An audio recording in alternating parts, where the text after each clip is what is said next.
Once upon a time, in a faraway kingdom, there lived a lovely princess named Snow White.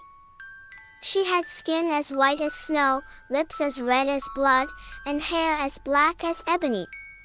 Snow White's beauty was known throughout the land, but her stepmother, the queen, was jealous of her. The queen's envy grew until one day, she ordered her huntsmen to take Snow White into the forest and kill her.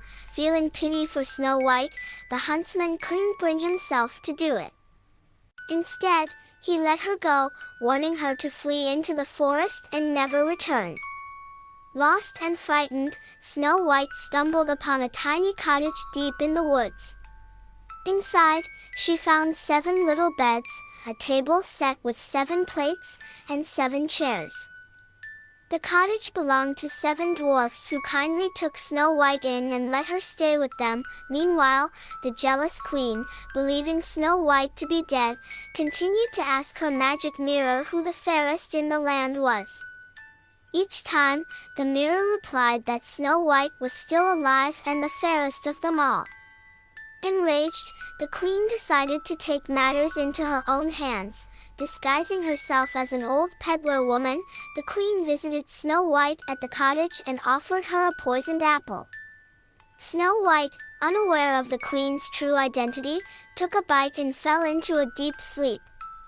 The dwarfs, returning home, found her and believed her to be dead. They placed her in a glass coffin in the forest.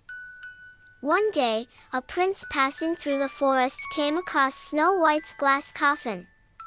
Struck by her beauty, he kissed her, breaking the curse of the poisoned apple.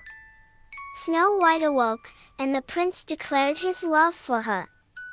They returned to the kingdom, where Snow White was reunited with her father, the king. As for the wicked queen, when she learned that Snow White was alive and well, she was consumed by her own jealousy and rage. In the end, her evil deeds caught up with her, and she met her own demise. And so, Snow White and her prince lived happily ever after, ruling the kingdom with kindness and love.